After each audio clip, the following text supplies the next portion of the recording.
This is Regenerative Skills, the podcast helping you to learn the skills and solutions to create an abundant and connected future. I'm your host, Oliver Gaucher. So at this point, I think we all know that YouTube videos, social media posts, and blog snippets will only get you so far.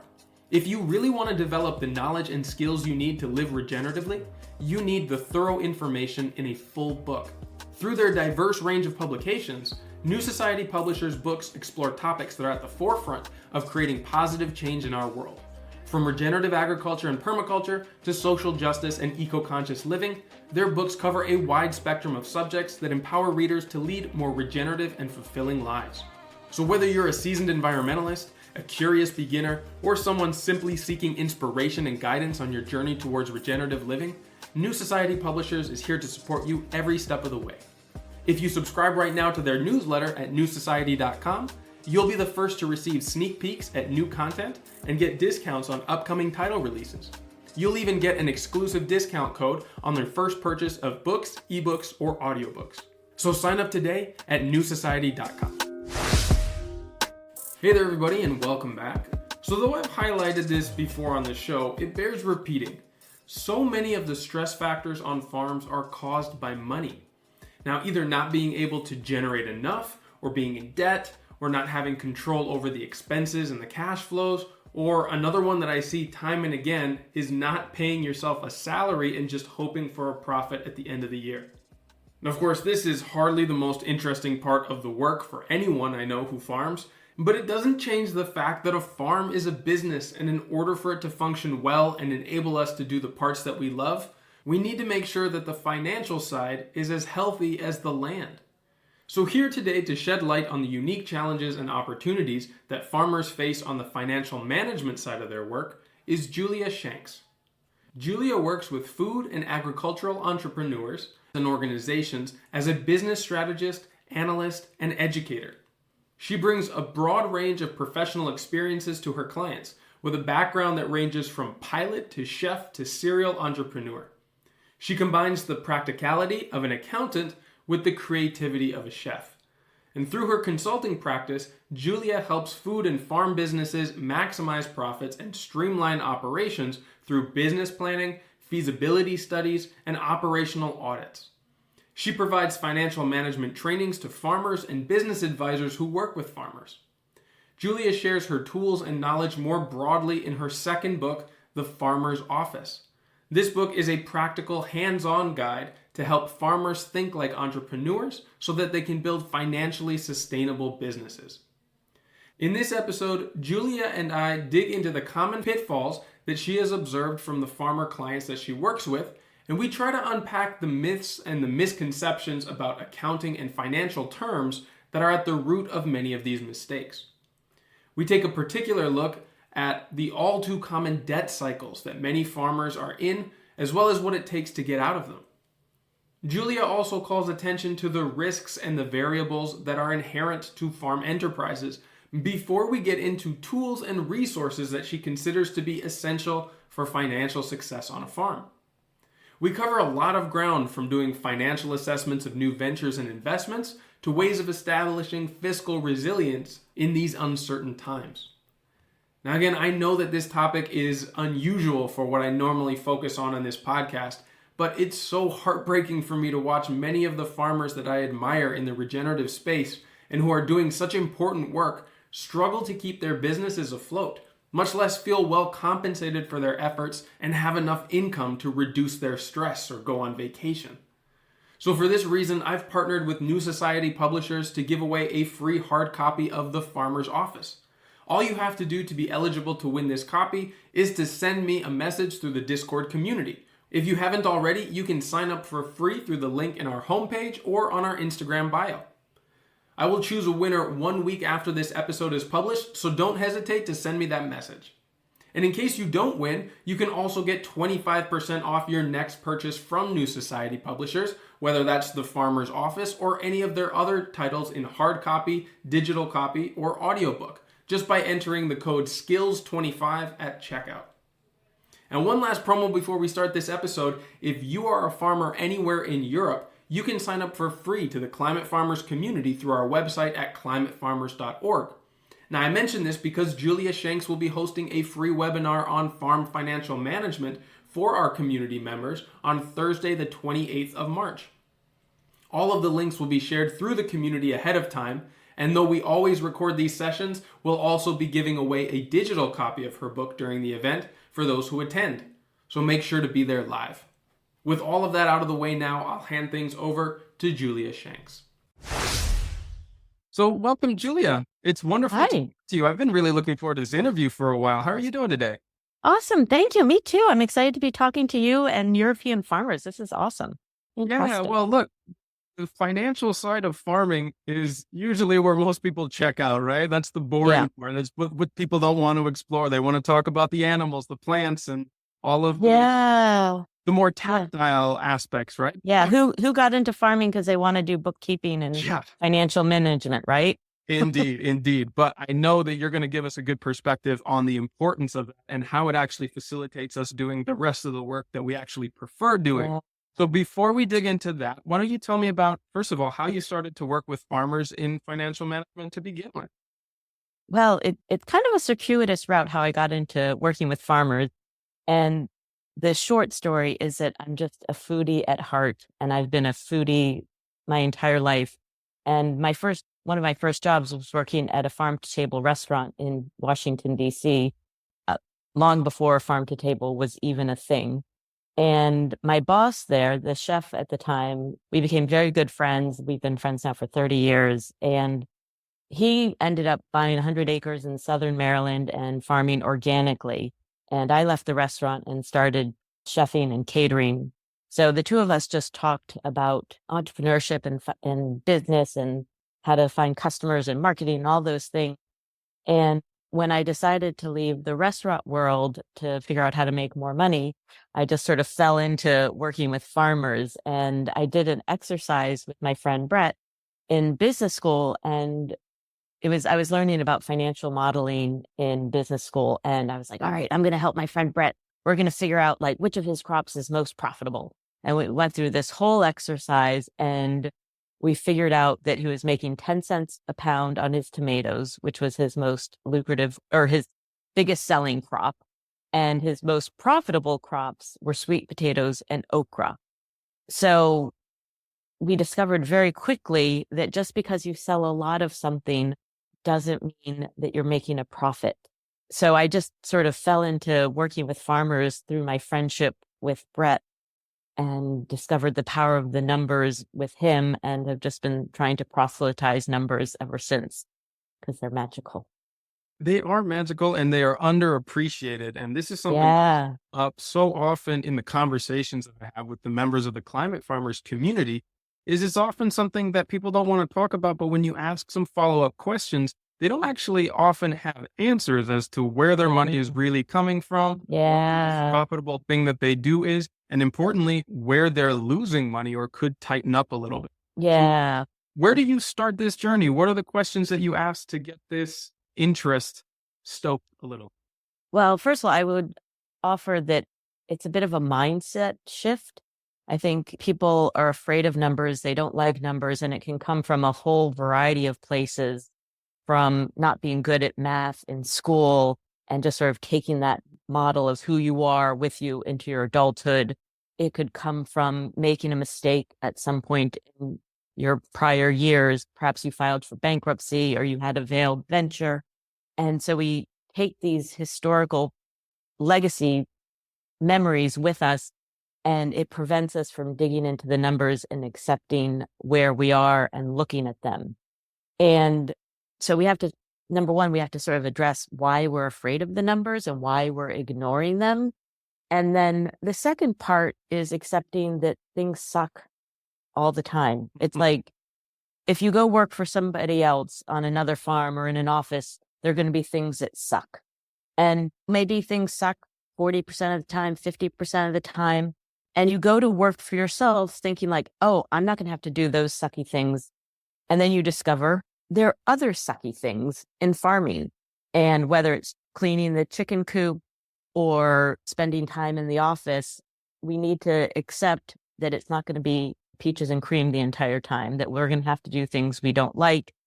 And that's part of entrepreneurship and business ownership, is acknowledging we have to do the unfun things for the sake of the bigger picture. Yeah, So I'm not going to say that numbers are going to be fun, but they're necessary in order to succeed and continue doing the work that you love. sure. And even if this is one of your least preferred tasks, it's kind of all the more reason to get good at it and do it effectively. So it doesn't take Yeah. up a ton of your time, or that you don't get it wrong and then have to go back and spend Yeah. yeah. Yeah, no, it's so true, because what happens is, if you don't, let's say, keep up with your record keeping, your bookkeeping on a regular basis, let's say you do it once a month, that one day a month is going to be overwhelming. And it's just like, oh God, I can't. And then it gets pushed off until the end of the year.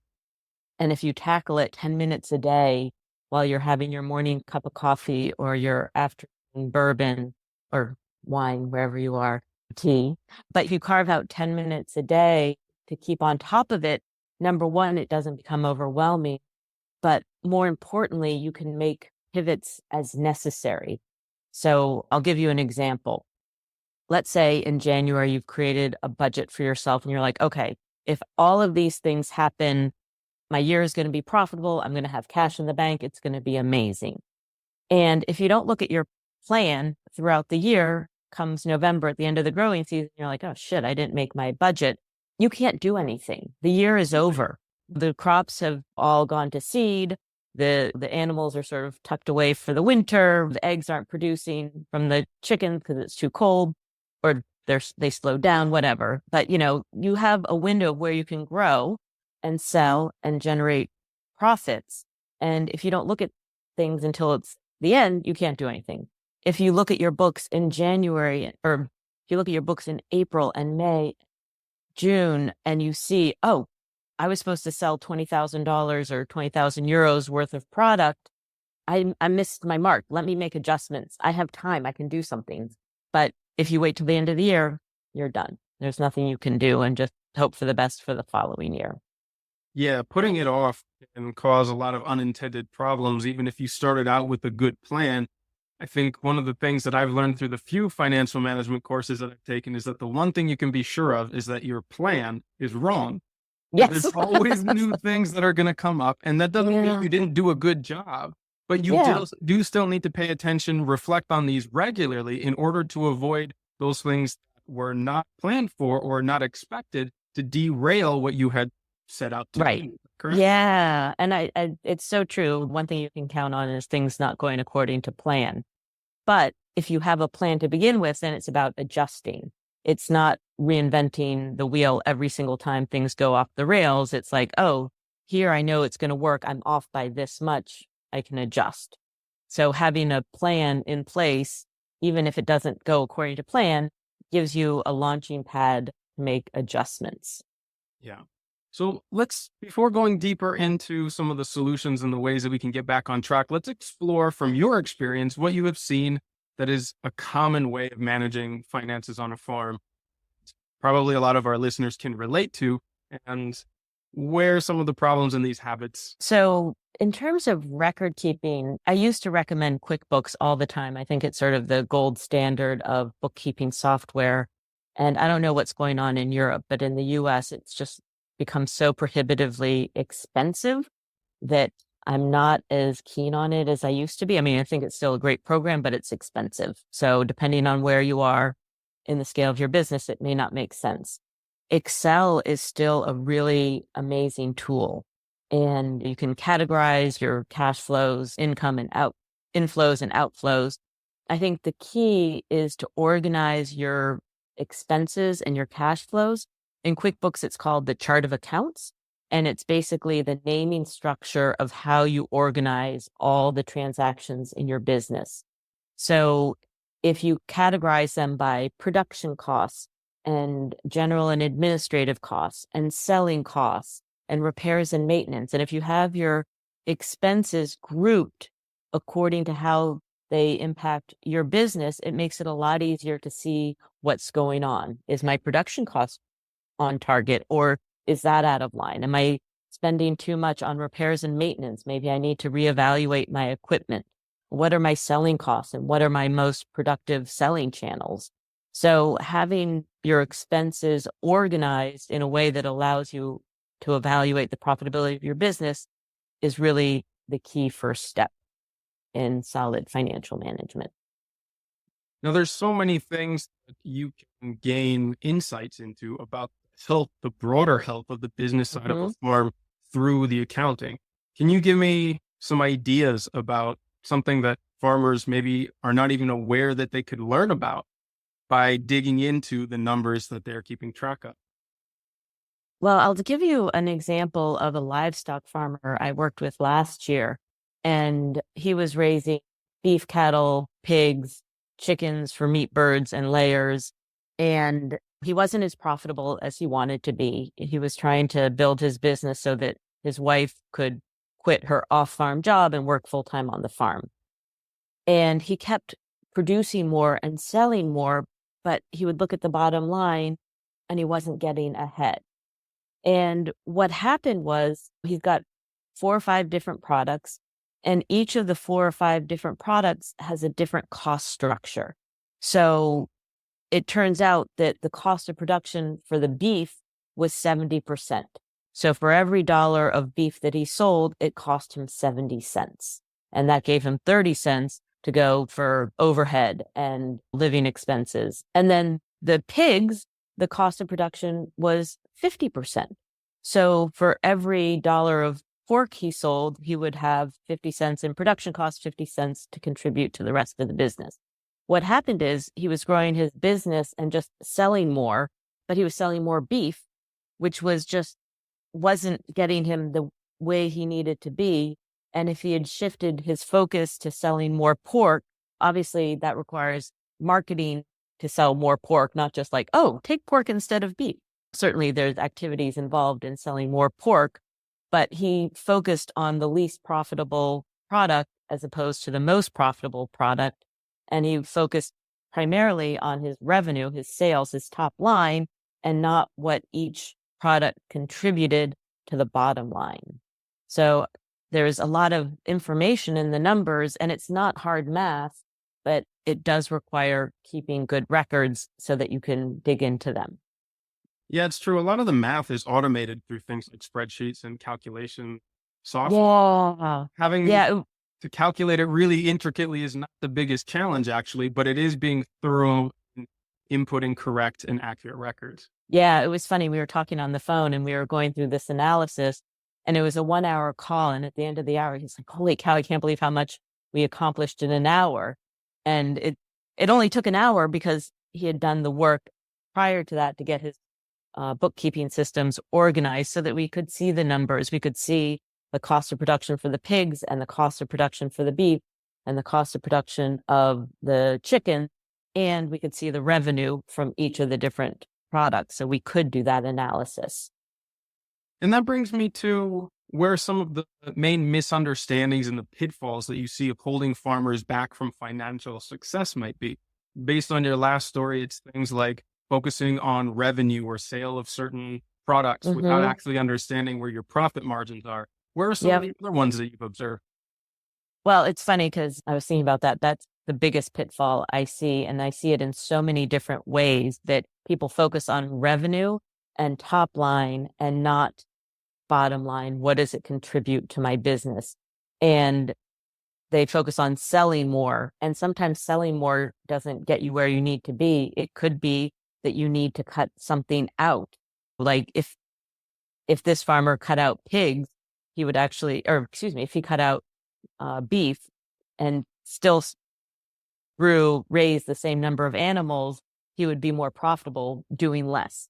So knowing where you are. The way that it's often expressed in our conversations in the community is you'll get people, especially who come from backgrounds of farming where their parents or previous generations have always told them, okay, we're going to increase yield, we're going to maximize production. Hmm. And that can really hide things that are actually tanking your business in the attempt of producing those things are Yep. not actually healthy for the financial stability of a business. Can you talk about Yeah. how those metrics can hide the financial distress underlying? Well, I think that there's sort of a maximum that you can do in terms of increasing yield. I mean, there's only so big that you can raise a pig and still have palatable meat. And there's only so far you can go in terms of maximizing yield. So once we've expended a certain tactic, we need to look at other tactics. So I think one of the big issues also is pricing. And there's a sense of what the market will bear. People have a skewed sense of what's reasonable, what they can charge for their products. So they tend to go to a farmer's market and look and see what everybody else is charging and then charge the same and not consider that their products have a different value proposition. So I can't to sell my free range, cage free pastured eggs with non GMO feed next to the caged conventional eggs at the grocery store. To try to compete on price with the grocery store is crazy. So recognizing what your value proposition is, what makes your product special and unique, and charging what you need to charge to be profitable is really important. So knowing what you do and putting value on that and communicating that to your customer. I think a lot of times farmers struggle to charge what they need to make it all work. Sure, especially when we're talking about farmers who go through such an effort to produce whatever they're creating sustainably or higher nutrition or best Mhm. animal welfare. There's a lot of value that needs to be communicated in that, and that could give you opportunities to increase profit and improve your business in many different ways. Yeah. And with vegetables, I think one of the key selling points also is that the vegetables that you buy direct from a farmer are going to be fresher. So it's like if you buy lettuce at the supermarket, it'll last 3 days. And if you buy it direct from a farmer, it's going to last 2 weeks. So just in terms of food waste, the consumer is going to get better value buying directly from the farmer rather than buying from a supermarket. And I realized that the supply chain is different in Europe. So I know when I was in Spain in the fall, the quality of the produce was so far superior to what I see in the US that it was just mind blowing to me. Yeah, that's something that we do still have a leg up on than in other places, despite the fact that it's not on a great trajectory. But I'm curious to know from your experience, what are the unique pressures, variables, and risks that farm businesses take on that are less present or not as severe of an issue in other types of businesses when talking about potentials? Yeah, I think there's a couple of really big challenges that farmers face that other industries don't. And the first one is cash flow, because a farmer has to invest in seeds and feed and land management and payroll and all these things. And if you're growing radishes and arugula, maybe it's 60 days, the shortest time frame from when you invest your first dollar or your first euro until the time that you can sell something and get payment. So minimum of 60-day gap in cash flow. And it could be years if you're raising cattle. It could be many years if you're building an orchard from the time that you plant your first apple tree until you actually have a harvest that you can sell. So the cash flow cycle is much harder for farmers than it is for a lot of other industries. Certainly in the US, there's a challenge in terms of access to capital, getting financing. A lot of farm businesses meet who can afford a $25,000 tractor, right? Most people don't have that extra cash lying around. So you need to go to a bank or some sort of lender to get the cash to invest and grow the business. And farming, for whatever reason, feels like a very risky venture. And in some ways it is, but we all need to eat. So it's not like people are going to stop eating and the market will collapse and nobody needs food anymore. People will always need food. There'll always be a market, but it does impact the ability for farmers to get financing to grow and sustain their businesses. So that's another big challenge. The third big challenge is uncontrolled risk. So if you manufacture clothing, for example, certainly there's risks in supply chain and risks in fashion, but these are controlled risks that you can do something about. You can find a new market. You can find new suppliers. With farming, you have uncontrolled risk with weather And certainly now with climate change, who knows what we're going to get? It's going to be wildfires, drought, flooding, hurricanes that are going to, or typhoons that are going to knock out your greenhouses or hoop houses. And we can't control it. I mean, we can make minor adjustments in our contribution to climate resiliency, but overall, a lot of it is out of our hands as individuals. So it makes farming very risky and in ways that other industries don't face these challenges.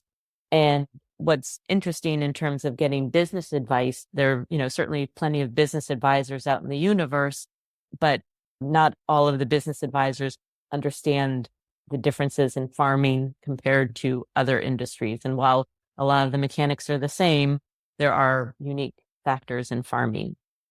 Yeah, definitely. And to say nothing, I mean, the market, like you mentioned, is stable in that there will always be consumers, but there are massive volatilities in commodity prices. Yeah. Oh, yeah. Yeah. Shipping and transportation costs have boomed, and so many overheads, especially in traditional industrial inputs like fertilizers and chemical Yeah. control products, have gone up. What, it was 300% last year? Yeah. That's a lot of volatility. Yeah. Well, and you bring up a good point, and I want to include that a lot of times farmers don't have control over the pricing. So a lot of my clients do have control of their pricing. They sell directly to their consumers at farmers markets, or they have a farm store. But if you're selling through the commodity markets, you don't get to control your price. Somebody else tells you what you're going to get. And so your choice is to either go to that market or not go to the market. You don't have the option to raise your prices accordingly to what you need to do. Yeah, there are a lot of tricks and real pitfalls in the market in general, but especially in this industry. And I think that's one of the main reasons behind a very high debt rate of a lot of farms. You talk about what it takes to get out of debt and start to reverse these cycles of debt that so many farmers find themselves in. Partly because, like you said, the very high upfront costs, the overheads that begin in the low cash flow, or maybe it all comes in the sale of a single crop at the end. Give us some perspective on this.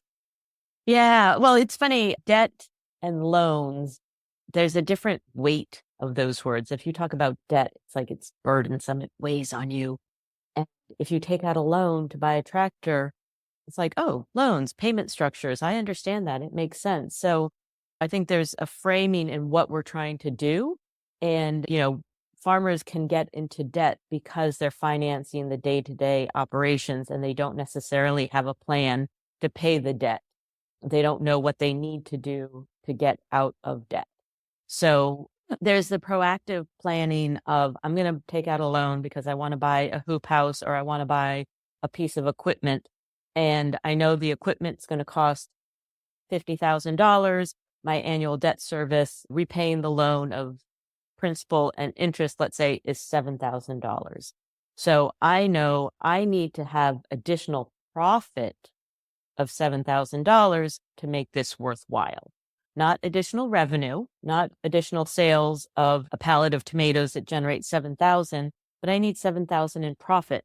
The revenue minus all the production expenses to get to the profit to cover the debt service. So I think sometimes it isn't planned properly what we need to do in order to support the debt that we're taking on, the loans that we're taking on. And I'm currently working through that with a client now. He was about to borrow $200,000 to invest in his farm stand and a kitchen. And we sort of did the math, and it's $35,000, let's say, annual debt service. And he's thinking, oh, $35,000 additional revenue, no problem. But it's not revenue that you need to achieve. In order to get the profit, you have all these expenses, $35,000 in revenue. You have the seeds and the labor and the packaging and blah, blah, blah, blah, blah. Maybe you're left with $5,000 at the end of that. And that's not enough to support the debt service. Yeah. So I feel like a broken record, but it's about profit, not revenue, and knowing what the contribution is going to be and can it support what you want to do. Well, as much as we may keep repeating this, it is important enough that it should come up in all of these conversations. The very important difference between gross and net profit. It's Gross not the same revenue. thing. Yeah, gross revenue. Yeah. Yes. I'm sorry. I get a little bit wound up about terminology. No, it's really important. And this is what causes that confusion that can lead to poor calculations. So please feel free to correct me. I'm not the expert. But so we've talked quite a bit about pitfalls, variables. We painted a pretty grim picture up until this point, honestly. And it's probably beating a dead horse because I'm sure farmers are very aware of the difficulties financially of the situation that they're already in. Let's pivot now and talk about where the opportunities are and perhaps some of the awareness or the habits that can start to rebuild a better financial picture for a farm business. So habits, and again, repeating myself, but good record keeping, really understanding your revenue and your expenses, and not just the business as a whole, but the different enterprises. What does the vegetable enterprise do compared to the flower enterprise, compared to the mushrooms or the pigs, and really knowing where to focus your business, I think is number one, good record keeping. Number two, embracing that it's not fun all the time and we need to do hard things and make hard decisions, and looking at the numbers, deciding that, oh gosh, I need to scale down, I might need to fire somebody, or if I want to make this work, I need to scale up and I need to hire people and I need to manage people. So embracing the difficult tasks. And number three is being clear on your goals. What are you trying to achieve? How are you going to define success? Is it a dollar amount or a euro amount? Do you have a financial goal? Do you have a lifestyle goal? Because we can't figure out how to get there if we don't know where there is. So defining what you want to do and then creating a plan to get there. So it can be done, but it does require diligence, and it requires doing not fun things to get there and embracing it. But that said, it is hard work. And so I always want to encourage, you need to still have fun. And if it stops being fun, then we need to reevaluate. But, I sort of I call it the succotation ratio. Like, how much of the time does it suck? And I accept that it is going to suck some of the time. But, I set a succotation ratio of 50%. So if it sucks more than 50%, then I need to change. So deciding what your succotation ratio is and honoring that, because if it's not fun, then it's not sustainable. Part of being sustainable is being financially sustainable, but it's being sustainable in your body, working at a pace that is comfortable for you, that allows you proper rest and proper restoration, spending time with family, going on vacation, reading a book, all the things that make life enjoyable beyond work. So we need to figure out how to make it sustainable in total. For sure. And it makes me think, well, first of all, that was music to my ears because it's a big part of what I talk about in the training programs and the support that we do for our community is many people are working towards a goal that is not well defined, whether that's financial or otherwise. Right? They're pursuing a concept of success that someone else defined for them. And this is how I think many get mixed up in goals of production and yield when really that has nothing to do with either the quality of life that they care for on their farm or the real financial health of their organization. So I was very happy to hear you say that.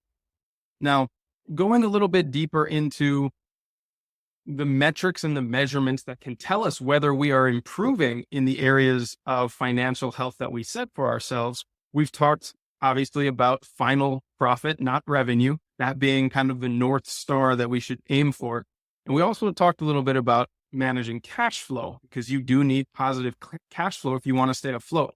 What are some of the other things that you should pay attention to in order to gain a whole and more complete picture of the financial health of your business? Well, that's a great question. And I do think it's different for each business. And part of it is figuring out the benchmarks for you. Part of it is figuring out what are the right benchmarks for you. So if you have a profit goal of, let's say, 50,000 euro, and I'm making up numbers here, then what do you need to keep your operating costs at? What do you need to keep your production costs at? What do you need to keep your labor at? So figuring out not just what do I want to do in profit, but what metrics do I need to hit along the way? So I can say, for example, in the US, that 3% of your revenue should be spent no more on seeds and 30% on payroll and labor. So, and that may make sense for a farm that's doing 200,000 in revenue. For a farm that's doing 100,000 in revenue, you may need to set different metrics and different benchmarks for your business. And a diversified vegetable farmer is going to set different metrics than a livestock farmer. And if you own your land or if you rent your land. So I don't want to say that there's one standard that you should look for, but figuring out the formula for your business and then keeping an eye on it, not just like, oh, I need to do 10% profit margin. But if I'm going to get 10% profit margin, then I need to keep my production costs at 10%. I need to keep my payroll at 30%. I need to keep my land expenses at 10%, et cetera, or, whatever those numbers are for you so that you can make it work. Yeah, that makes a lot of sense too. And always going back to this idea that the profit that you're looking for is the difference between your overhead and the revenue that's coming in. And there's obviously the way of increasing that by building more revenue, creating more sales.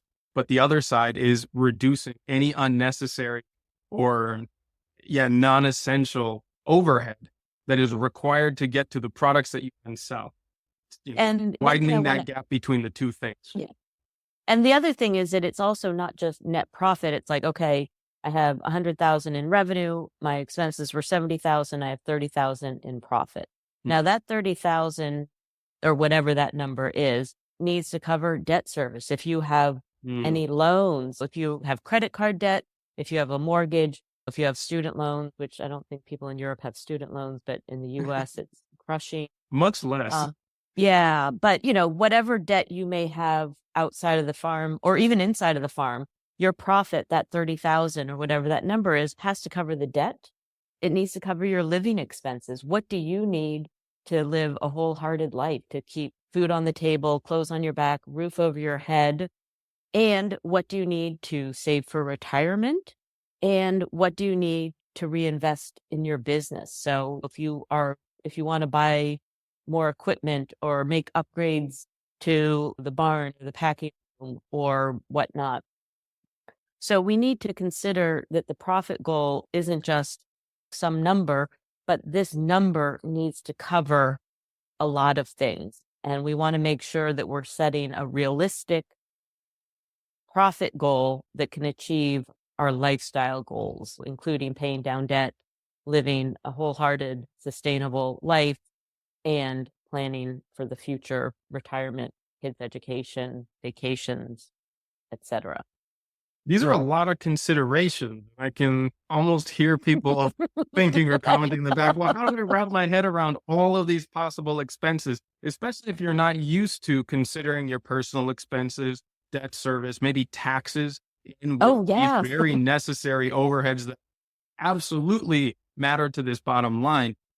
How do we start to wrap our heads around this holistic picture of financial health and how it really sets the quality of life that we're trying to achieve? Well, I think number one, you have to be honest about it. And if you just sort of, close your eyes and say, oh, it'll all work out, that isn't going to work. So I think penciling it out, what do I need to do to make it work, and being realistic. Now, in your first 5 years of business, maybe saving 10,000 for retirement isn't realistic, but it's something to work towards. So maybe in the first 5 years of your business, it's like, okay, I just need to sustain myself. I'm not going to do anything crazy. I just need to be able to sustain myself in a very modest way. And then at the 5-year mark, maybe you say, okay, now I want to do a little bit better and I want to achieve these goals. So you can create that long-term vision of where do I want to be and what does that look like? And then acknowledge that it's not going to happen overnight, that we're going to take baby steps. And I'll give you an example. When I started my catering business, I was living in an apartment for $600 a month, and there was a market where I could get chicken and carrots for 69 cents a pound, and I lived on $1,000 a month, and that was fine. And I got the business going, and then as the business grew, my lifestyle upgraded a little bit. I got fish and I got different vegetables, but it's like you start here and you build something that's sustainable, and then you can grow it. Yeah. It is very individual in that way. And the tendency I know and this is not at all unique to farmers, that as soon as you do start doing better financially, you start to raise your own personal spending to meet Right. the new income level. And then you find yourself at the same level of stress and urgently looking for, oh, where did all the money go? Do you have advice for how to control that urge and make sure that that the money is actually going either into savings or into investments or into longer Yeah. term planning, which is maybe not what comes up intuitively when we increase our revenue? Yeah, no, it's hard. And I was just talking with a colleague, and she's been working her tail off, and all she can think about right now is vacation. So I think there is a balance between self-care and, there's only so long I could subsist on carrots and chicken before I needed a little more variety in my diet. So I think a little bit of expansion, if you will, is okay, but making sure that the expansion in your lifestyle does not match the expansion in your business. That it's like if your business grows by 10%, then maybe your lifestyle grows by 5%, Mm. so that you can expand, but not at the same pace as your business, because you're never going to get ahead that way. And beyond the tools that you mentioned at the beginning, services like QuickBooks or going back to spreadsheets, have you found any other tools that are really useful for helping to build the habits, the regular documentation that is required to really have control over your financial situation? I don't know about other tools per se. There's methodologies of building habits. And at the end of the day, I think this comes down to a regular habit. And one of the things that makes it hard to build this habit is this feeling of inadequacy or insecurity of not doing it right. So finding advisors and resources to help you set up the system so that it is manageable, so that you understand it. Because I know, for example, if you're just getting started in QuickBooks, it makes absolutely no sense whatsoever. So how do you build a system when you don't even know what you're doing? So trying to figure out what you're doing, and not to be too self-promotional, but I have a wonderful book called The Farmer's Office that helps you get your systems set up. And then finding a business advisor or a mentor that can help you, create your record keeping system in a way that will work for you, so that you can sustain it, so that when it comes time to run the numbers, you know what you're looking at. I worked with a client who was like, well, I know I'm supposed to look at my numbers once a week, and I look at them, but I'm looking at numbers. I don't know what they say. So finding somebody to help you through that, so that you can look at the numbers and know what you're looking for and read them. But, there's a community of farmers that know this, who have been through this, that can support you. And it sounds like there's a great network through your community to help farmers as well. Indeed. Well, I'm glad you mentioned the book as well, because it's now in the second edition. And I was I really know. curious as to what were the expansions, what were the new things that you felt impelled to include beyond the first edition? What has been expanded since this? Well, I know we talked a lot about QuickBooks, and when I wrote the book in 2015, QuickBooks Online wasn't even a thing, or it was just starting. And, now QuickBooks Online has totally taken over. So, and it's changed in the last 8 years since the book came out. So, number one, the 2 chapters on bookkeeping have been updated to be more reflective of where we are today. When the book came out, as I started teaching workshops and talking with people about the tool, I realized that there were places that I was a little thin. So one of the things that I explore in the first edition that I really dig a lot deeper into is break-even analysis. Mm. And break-even analysis is a way of setting sales goals. So recognizing that as you grow your business, some expenses are going to increase differently than others. So if you, for example, increase your revenue from 100,000 to 150, that means, let's say you're growing more tomatoes and raising more chickens. So you have more seeds and more soil amendments and more feed and more packaging. So some expenses are going to go up the same as your revenue. Other expenses, liability insurance, your rent, bank fees, they're all going to kind of stay flat. So how do you wrap your head around setting sales goals when everything changes with your expenses? So break-even analysis is just this magical tool, and it's actually really quite simple. But you can use it for setting sales goals overall for your business. You can use it for evaluating new opportunities. Does it make sense to go to sell at this market or that market? Um, so I dig a lot deeper into break even, which I think is amazing. Also, I've developed a new metric, not just profit margin. I made 10% on the dollar, but what is your profit per hour? So how much time did it take you to generate that amount of profit?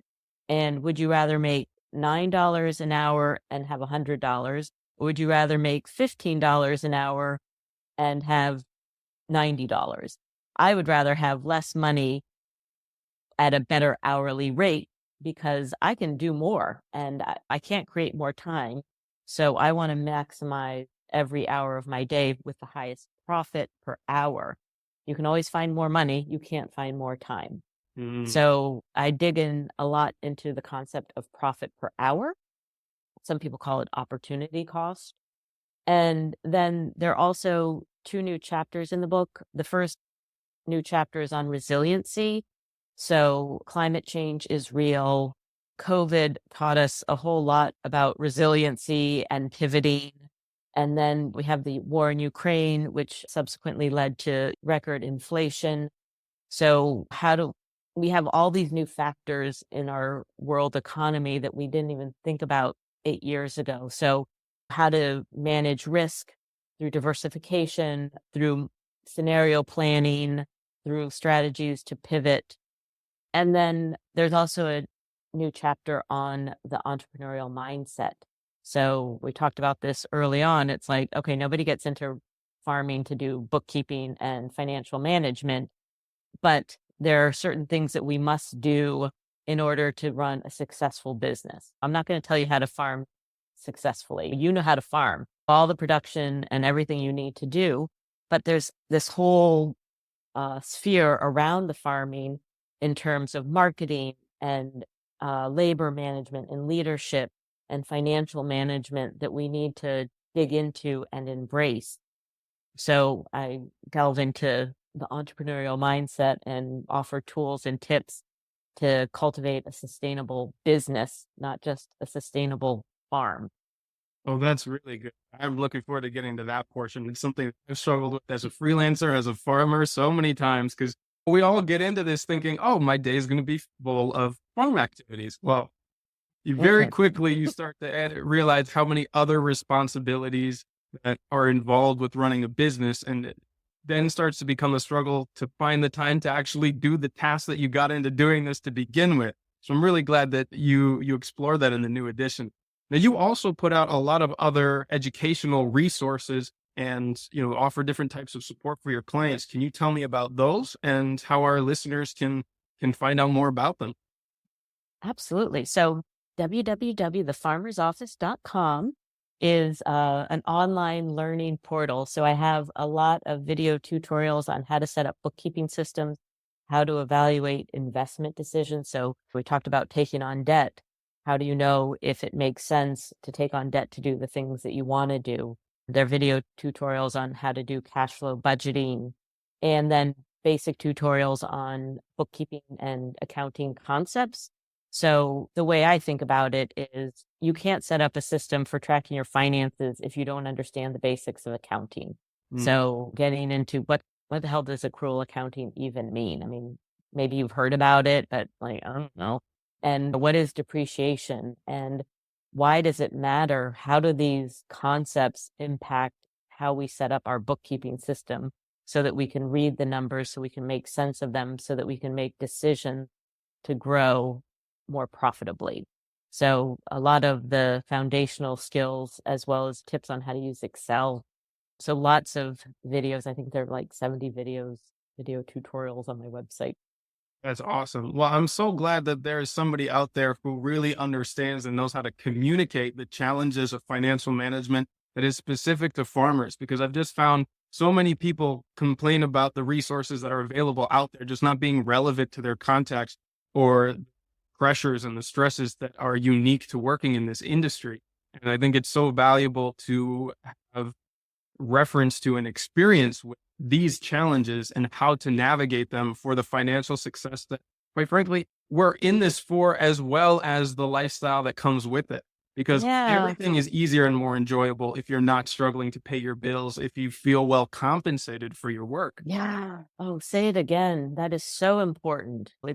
We want to keep doing the work that we love, so we need to build a sustainable business. And certainly farmers in the US sort of take themselves as the martyr of the food system and don't value their time and their worth and struggle to charge what they need to do to make it work. And if we want to keep doing the work that we love, we need to charge what we need to charge.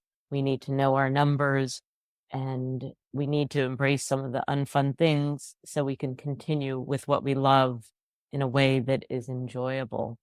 Yeah, exactly. Well, look, there's so many more aspects of this subject that I would love to explore with you, but let's talk about maybe making some of this available to the climate farmers community so that farmers can ask their own questions and we can dig into the real challenges that they're having in real time.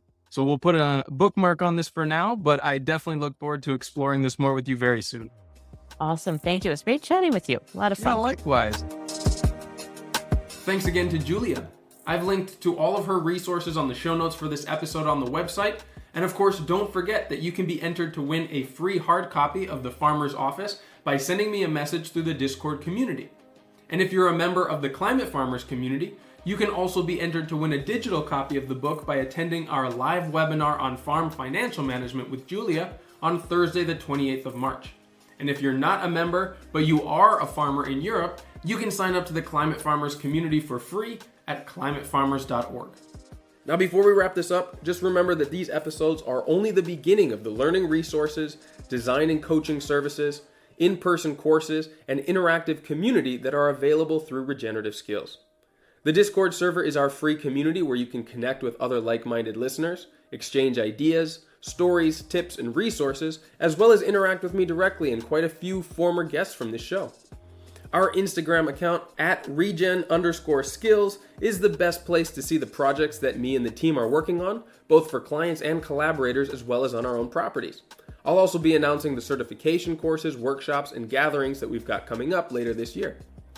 If you're interested in getting dedicated support for your own project, you can now schedule a free planning session with one of our team members through the request form on our website. You can also find all the links, show notes, and past resources there at regenerativeskills.com. We truly believe that no matter your experience, your knowledge, abilities, resources, or background, you can be a powerful force for regeneration on this planet, and we're here to help you find your path. So as always, remember to keep taking those little steps every day towards a regenerative future, and I'll be right by your side along the way.